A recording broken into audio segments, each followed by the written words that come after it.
ni ona etorri naiz desikastera, bai? Gauza batzuk jakintzat eman ditut, aurriritzi asko ditut, orduan, naiz eta gidari izan, ikusiko zuen, zelan sartuko da nanka, 1.000 milioi bider. Baina, bueno, ikasiko suposatzen dut, gaur bukatzen dugunean, ba, bueno, gauza gehiago ikasita aukiko ditugula. Bueno, ondoan Aitor daukat, Aitor Euskal Gorra lehendakaria da, eta, bueno, orain hasiko da bere ekarpenarekin, eskerrik asko, Aitor, etortzeagatik, eta animo.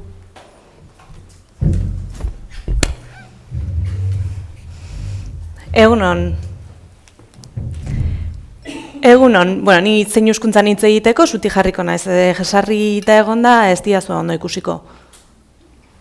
Lehenik ite bain, eskerrak eman nahi dizkitzue, hemen glotodidaktikako taldei, bai Marga eta baita Iratiri, eskerrik asko, ona gonbidatzeagaitik eta aukera hori emateagaitik hemen hitzaldia emateko pertsona gorren inguruko hitzaldi honetan, bai pertsona gorrak zein hizkuntza eta berain komunitatearen inguruan. Gaur 4 zatitan bananduko dut nire hitzaldia. Lehenengoa, zer dira pertsona gorrak? Bigarren zatia, gizartean dauden oztopo eta arazoen inguruan hitz egingo dut. Hirugarrenean gehiago zein hizkuntzan sakondu egingo dugu. Eta azkenengo atalean, pertsona gorrek euskara ikasteko beraien prozesua zein den edo nola egiten duten azalduko dizuet. Beraz, hona etorri gara, orain 3 zinu irakatziko dizkizuet. Zuek ikasi ditzakezuez, 3 zinu dira besterik ez di asko. Lehenengoa, begira, bai.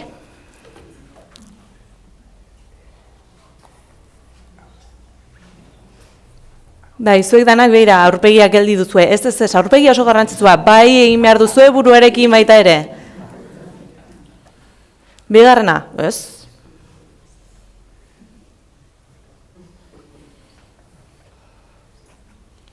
Eta 3. zinua, begira, zalantza. Galdera bat izatekotan, begira, zalantza. Bai, argi geratu dira? Bai, ez? Ondo. Nik orain, azalduko dizuedana zer da, lehen esan dizuet, ez da, 4 ataletan. Orduan gutxi gora bera, ordu erdian dena ondo azaltzea ezinezkoa da.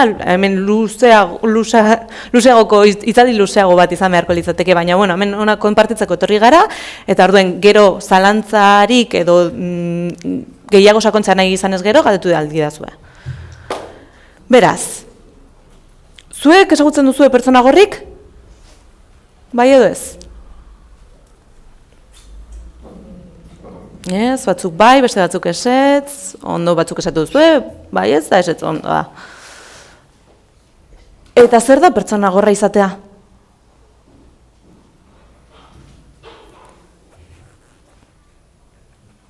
Animo, zer da? Pertsona gorra izatea? Ez dakit, ados esan dezakezu, Ez entzutea?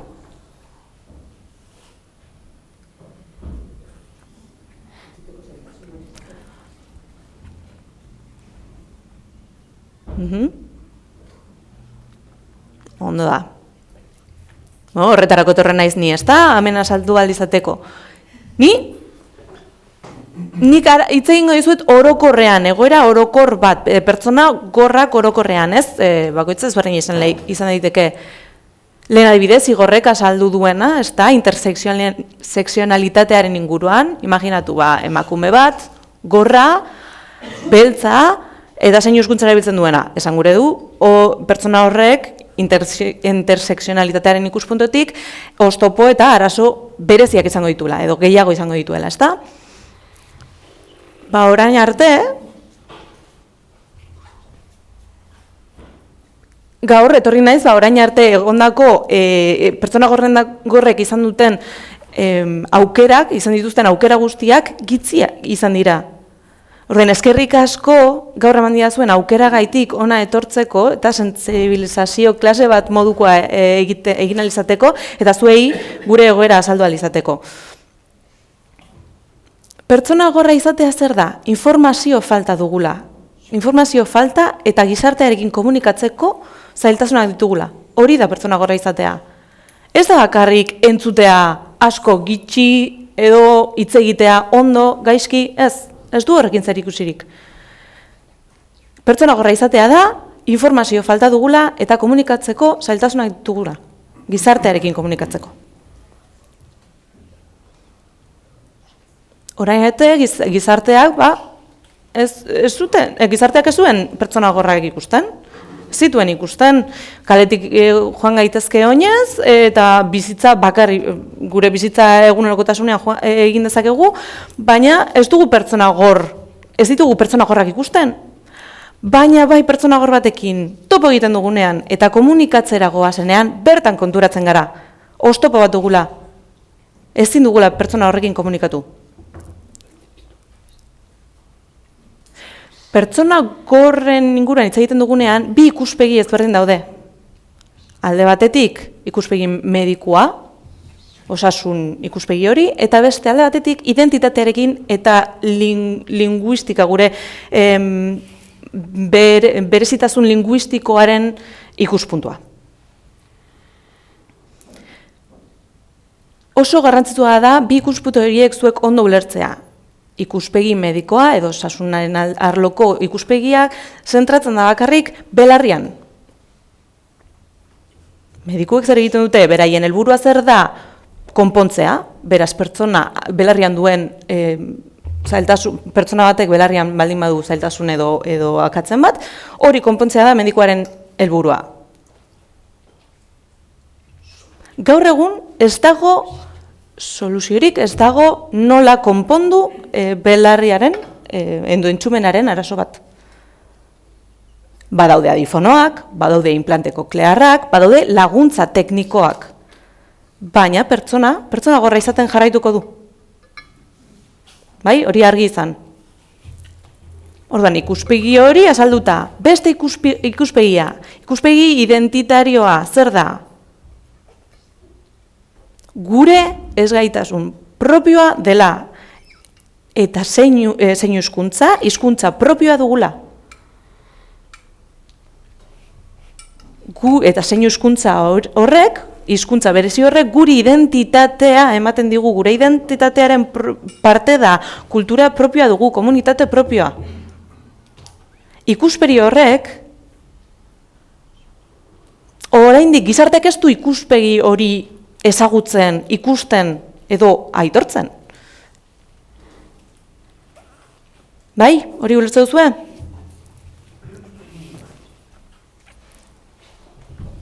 Orduan, pertsona gorrek jaio egiten dira gorrak?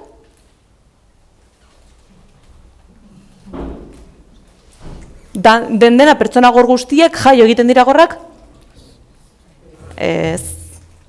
Ez da daiteke adibidez gaur entzule izan, jaio, hazi, baina batean gor geratu, entzumena galtzea, edo pixkanaka, urteak pasa ahala, gor geratzea.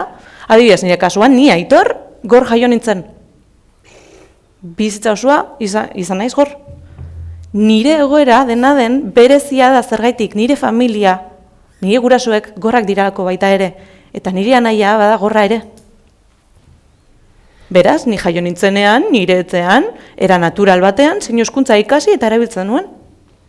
Komunikatzeko arazorik gabe, orain arte. Nire egoera, bakarrik izaten dute pertsona gorren komunitatean, 10% bakarrik bizitzen du egoera hori. 90% familia entzulean jaio egiten da, guraso entzuleekin. Beraz, 90% oso 100 altua da. Zergaitik? Azkenean, gizarteak oraindik pertsona gorra zer den ez dakitelako, beraz, batean aurra gor jaio, eta zer? Gorra da, zer egingo dut? Medikura noa. Eta medikuak zer izango dit? Hori konpondu behar dela. belarrian dagoen arazo bat dela, eta hori konpondu behar dela. Mediku guztiak horrelakoak dira, edo iritzi hori dute, ez, baina orokorrean, karo, arazori konpondu alizateko, orala, hizkuntza orala egingo dugu, eta orduen beraz, praktika eta esfortzu handia egin behar da, pertsona horrek hizkuntza orala landu alizateko. Helburua zein da? Jaio egin den pertsona hori lan egitea eta esfortzua izatea, pertsona entzulen nivel berdinera edo pertsona entzulen modukoa izan ahal izateko. Zergaitik? Azkenean, familia, gizartean bizi da, gehiengoaren norma batzuk dira, eta orduen hori bete behar dugu. Orduen zer gertatzen da, pertsona gorra dela moldatu egin behar dena gizartera.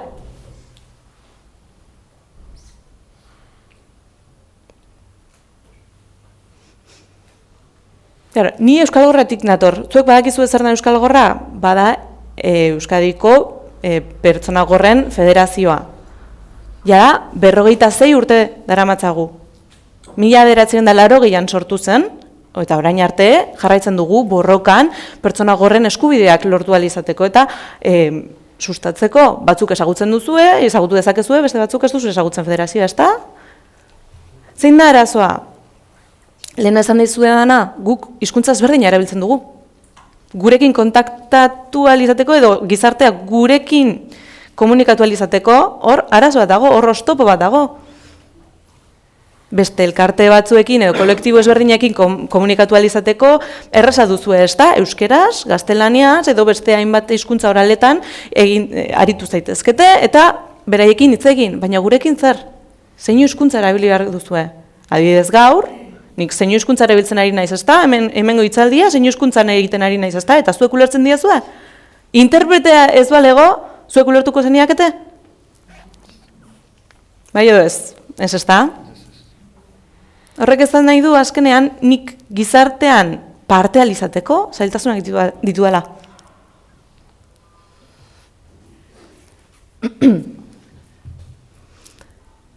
Beraz, federazioan barruan 5 elkarte ezberdin daude kolaborazio prozesuetan eta elkarte horiek pertsona gorren parte dira. Gero, zalantzarik edo galderak baldin baduzue, galdetu lasai, galderak edo hainik dira.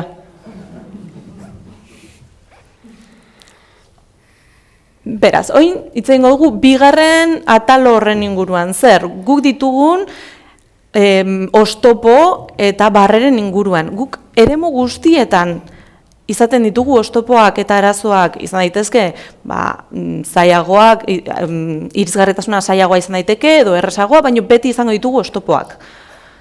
Adibidez, osasunean, osasun arloan, edo hezkuntzan, edo inkluso denbora librean.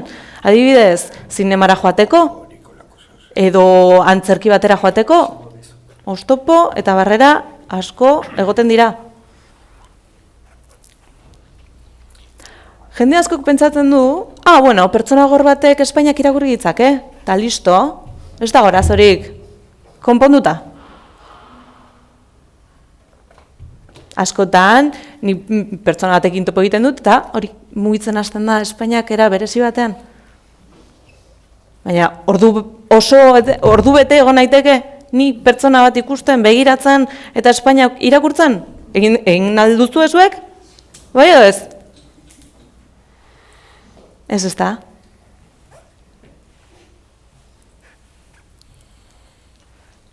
Orduan, lehen esan dudan moduan, gizartea horrela aritu izan da, bizitza oso, betidanik horrela guri besterik gabe, Espainia mugitu eta listo, gu gara moldatu behar garenak, eta hori da aldatu behar dena. Osasunean edo denbora librean, eremu guztietan gertatzen da, baina hezkuntzan zer gertatzen da bereziki. Hor, arazo handiak daude pertsona gor askok, oztopo, arazo eta barrera pila dituzte. Hezkuntzan, zer da, bakarrik eskola edo ikastola? Ez ezta? Hezkuntza bebai etxean gertatzen da.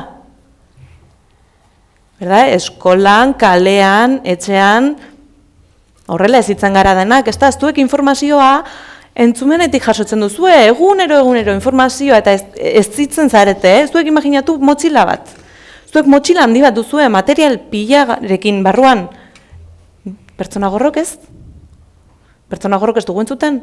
Bizuala da, jasotzen dugun informazioa, eta informazio bizuala askoz be basuagoa da, askoz be gutxiago, konparatuta entzumenetik jasotzen dugun informazioarekin. Imaginatu haur bat, jaio berri bat. Entzulea. Jaio egiten da, entzule, eta beretzean, gurasoek edo familiak hitz egiten dute, eta haur horrek, jaio berri horrek informazioa jasotzen du. Horalez? Ez diozu hizkuntza irakasten, baino bai jasotzen du informazio hori. Eta gero, edo pertsona hitzu batek berdina, entzute informazio hori jasotzen du, ez da, gero hitz egin dezake. Bai? Baina imaginatu, jaio berri bat, gorra. Informazioa zer? Bisuala izan behar du. Zeinu hizkuntza bere inguruan, zeinu hizkuntza ikusi behar du. Informazio bisual hori jaso ahal izateko, bere hizkuntza naturala hori izango litzateke, baina zer gertatzen da, 80% familia entzule batean jaio egiten baldin bada? Bai, ez da? Familiak ikasi ezak ez zeinu hizkuntza, oso familia askok ikasten dute zeinu hizkuntza, baina beste askok ez? Bueno, gero ikasiko dute, hori da gehienetan. Lehenengo garrantzitsuena edo sustatu behar dena da orala. Zeinu hizkuntza ez. Gero, igual, bigarren pauso bat izan delike. Baina lehenengo zer aurro horri informazio falta zaio, berdin.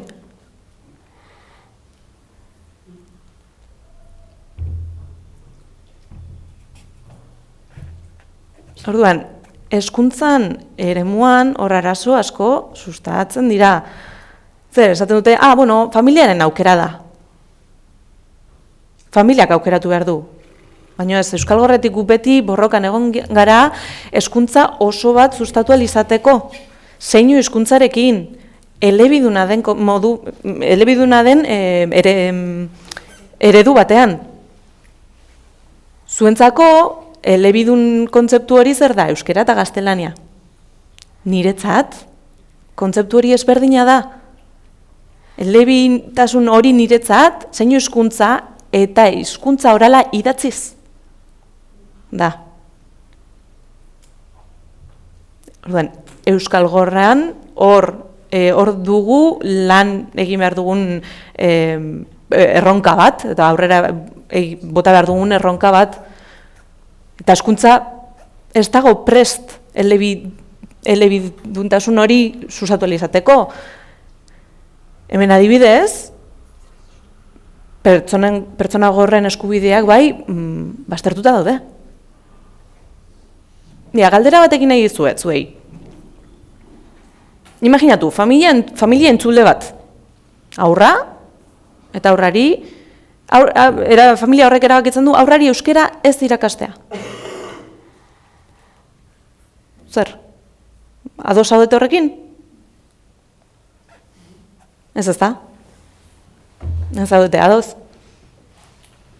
Imaginatu orain, familia entzulea. Eta erabakitzen du, aurrari zein hizkuntza irakastea. Zer? Bai, ala ez, ados, utziko diogu zein hizkuntzarik ez irakastea? Ez, zergatik ez.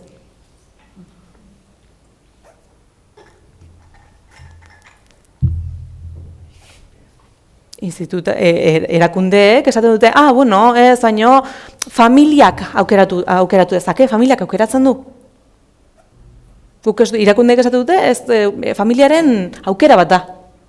Zergaitik. Esan dizuan aukera beste adibidea, euskera erakutsi bide da, bai derrigortu behar diogu, euskera beraien eskubidea da, aurraren eskubidea da euskera ikastea. Eta zein hizkuntza zer? Ez, hori ja familiaren aukera. Zergaitik ez berdintasun hori bi adibidez horietan? Hezkuntzaren estatusara gaitik.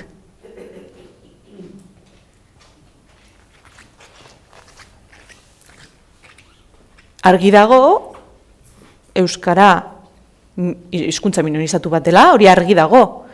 Baina zein hizkuntza ez dakit den, oraindik gizarteak oraindik ez du, hori argi. Bai, askok ikusten dute, bira, kuriosoa da, bira, gurasoak gorra entzuleak dira, baina aurrak gorra, zein hizkuntza ikasi dezakete. Edo, gizarteak, zein hizkuntza ikasi dezak, ez da? Edo ikasgai moduan egon daiteke zein hizkuntza eskoletan. Ze orain orain egoera da haur askok ez dakitela zein hizkuntzarik. Bizi direla zein hizkuntza gabe.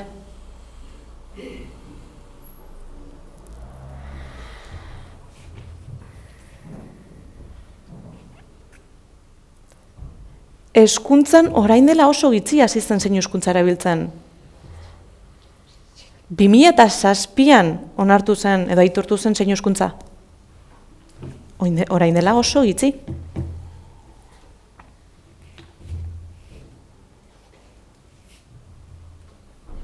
Euskararen hizkuntza eta zein hizkuntza konparatzen baldin baditugu gauza oso antzekoak daude, ezta? Baina adibidez, imaginatu, euskera Frankoren garaian hemen derrigortuta zegoen erabiltzea, ezta? Zein hizkuntza baita ere. Nire gurasoek adibidez, eskolan ezin zuten zein hizkuntzarik erabili.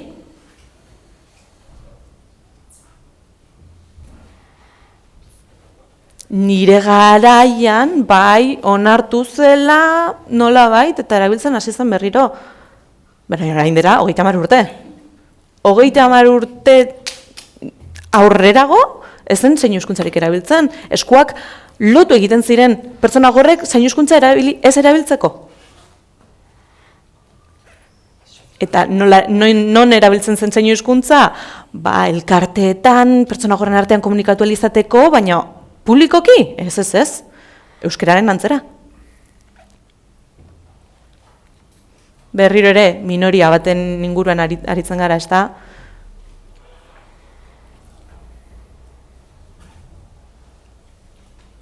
Nik egunero zein hizkuntzan hitz egiteko aukerarik ez dut. Edonora joan eta zein hizkuntzan hitz egin izateko? Ez. Idatziz, leku batera heldu eta idatziz komunikatu behar naiz. Edo bapatean, abira zelako suertea pertsona horrek zein hizkuntza daki. Eta ez badaki, moldaketak komunikatu izateko. Beraz, gizartean parte hartze hori, guk pertsona gorrok, ezin dugu guztira, edo osotasun batean, bizi. Zaila da gure egoera gizarteak ezagutzea. Ez dakit, denbora ondo noa? Nik hemen egon naiteke orduak eta orduak hitz egiten, beraz. Zein hizkuntza bakarra da munduan?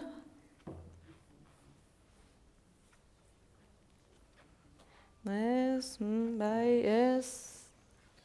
Ez?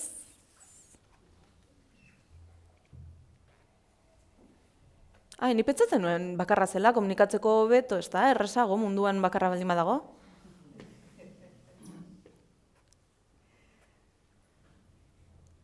Hori da, ezberdinak daude, ez da, hizkuntza kulturarekin batera doaz. Hizkuntzak, ez da, hori argi dago. Orain, zalantza bat, euskarazko zein hizkuntza badago?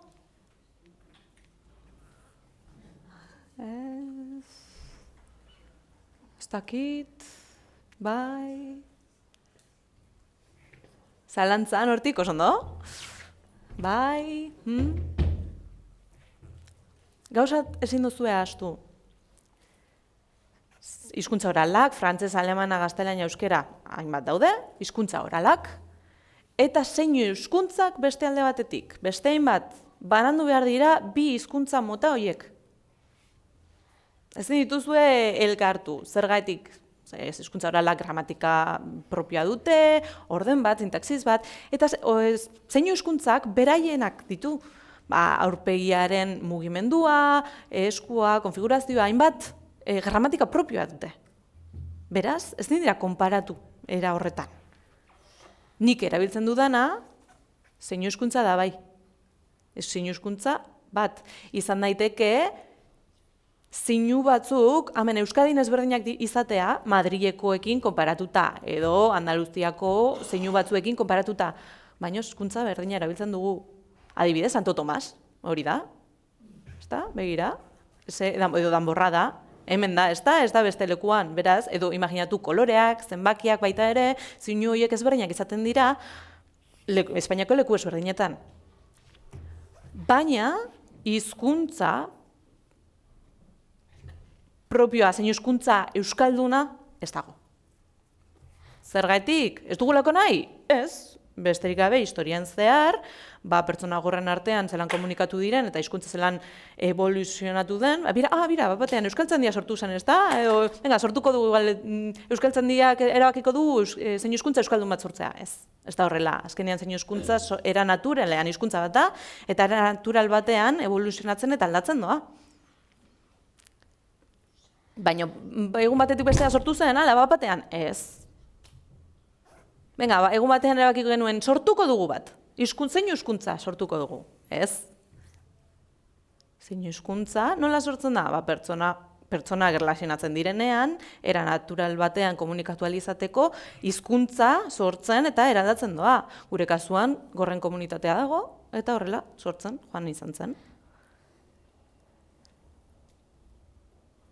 Orain adibidez, zeinu hizkuntza pixkat modan badago, eta gero eta gehiago ikusten da. Interesa, ez da, zeinu hizkuntzaren alde, gehiago partatu, eta jendeak ikasi nahi du.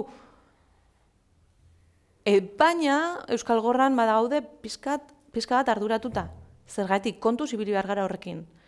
Zergatik, batzuk, uste dutelako, edo barkatu, hartzen dutelako, erresuma batuan erabiltzen den zeinu hizkuntzaren zeinu batzuk, edo sistema internazionalean erabiltzen diren zeinu batzuk hartzen dituzte, eta ez da berdina.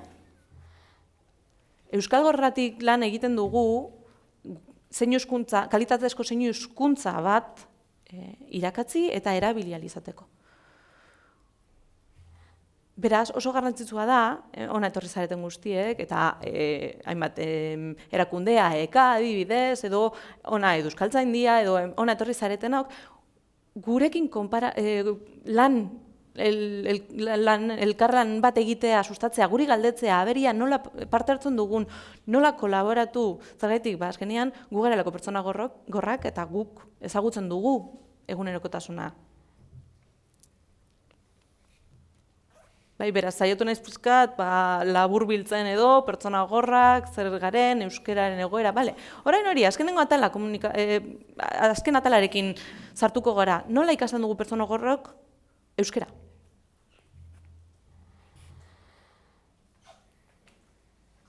Gauza bat argi izan behar duzue,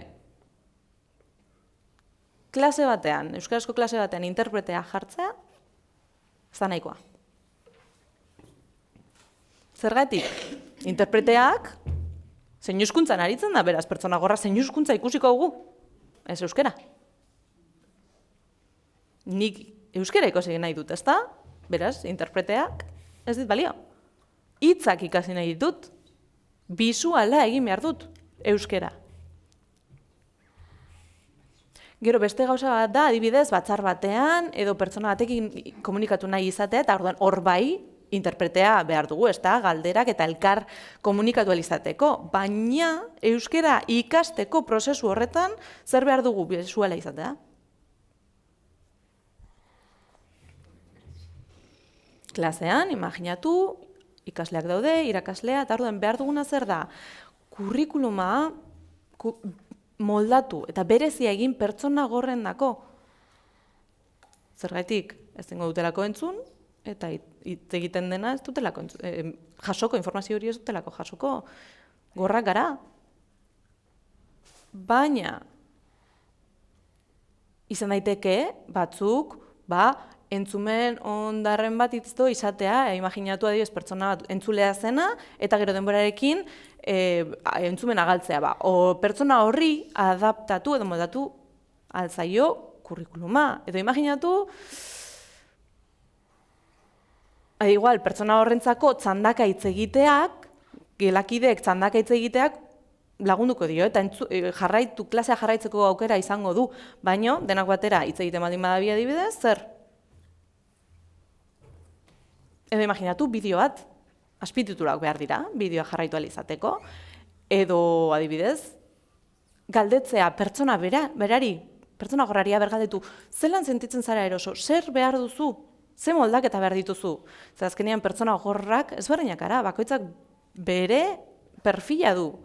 Lehen komentatu duena, ez da, motxilana, pertsona bakoitzak bere motxila du, bere gaitasunak ditu, entzumen ondarra ditu, ez, pertsona gor bakoitza ezberdina da.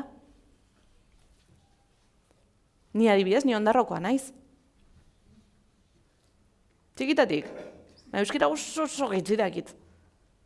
Zergatik, nire familia gorra delako. Beraz, nire motxila, nire motxilak ez daka materiala handirik. Beste pertsona batzuk ondarroan idez, imaginatu, nik ezagutzen dute pertsona gor bat 50 urtekoa, entzule jaio zen, eta 50 urterekin gor geratu zen. Beraz, bere motxilak material gehiago ditu ez da, nirekin konparatuta. Horrek esan nahi du bere inteligentzia handiagoan dela nirekin konparatuta? Ez, berak informazio gehiago izan du bere bizitzen zehar, eta nik gitxi. Beraz, oso garrantzitsua da kurrikuluma, materiala, moldatzea, prozesua, formakuntza prozesu hori personalizatua izatea. Pertsona bakoitzari. Eredu bakarra denentzat oso zaila da, horrek ez du funtzionatzen, zergatik bakoitzak nivel ezberdina duelako, bere formakuntza ezberdina izan delako, pertsona bere gaitasunak, berez, bebai ezberdinak direlako. Batzuei kostatzen zaie gehiago, beste batzuei gitziago, beraz, perfilak ezberdinak dira. Adibidez, Euskal Gorrak kolaboratu egin dugu baian baiekin, hori, proba entzumenezko eta ahozko probak kendu eta kurrikuluma eta klaseak moldatu izateko. Bide bat da.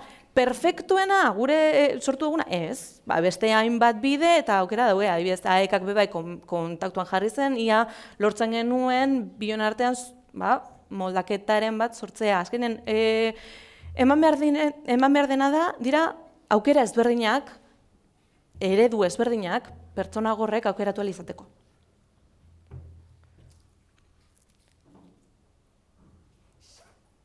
Gero, eta kurtzuan euskara ikasten doa pertsona gor batek, baina gero, azterketak zelakoak dira, 4 zati dituzte. Ahozkoa, idatzizkoa, irakurmena, pertsona gorrek irakurmena, perfecto. Baina ahozkoa, eta entzumena? Zer? Hor pertsona gorrek, oztopo handiarekin topo egiten dugu.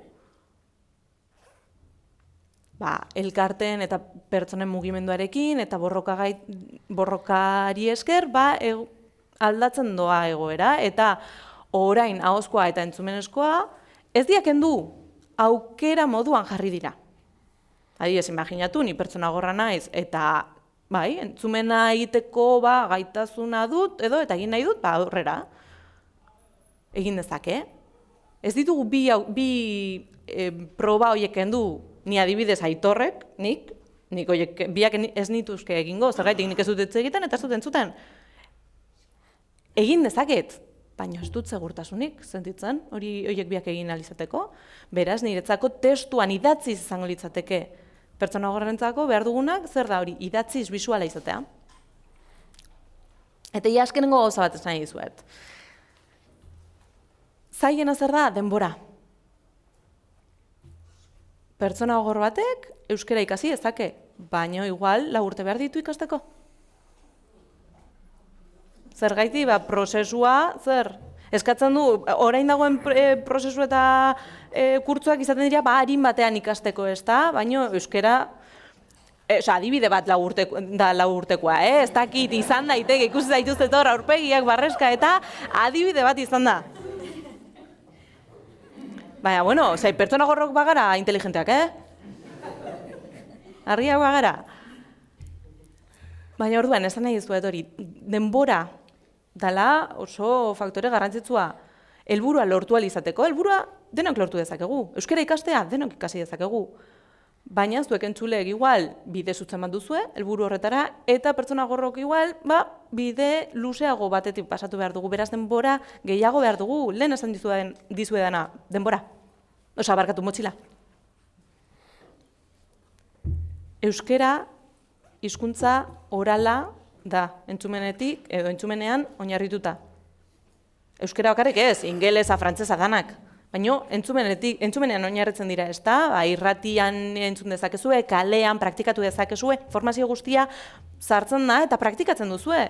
Baina pertsona gorrok ez irakurri behar dugu. 5 hitz daude, adibidez. Igual, izan daiteke egunean, ez dakit zuek 1000 alditan entzutea, baina guk ez. Guk ikusi besterik ez dugu ikusten. Osa, ez dugu entzungo, hitz hori. Beraz, barneratzeko denbora gehiago beharko dugu. Ez da, imaginatu autobusan jezarri, eta izango da ditzen duen, ez da? Nik begiak itzi eta zut ez entzuten. Ez dut informazioarik jasotzen, baina zuek begiak itzi eta informazioa jasotzen duzu, ez da? Beraz, zuek nik baino askoz behar inago zoazie, euskara ikaste prozesu horretan. Horregaitik gu behar dugu denbora gehiago eta kurrikuluma moldatzea.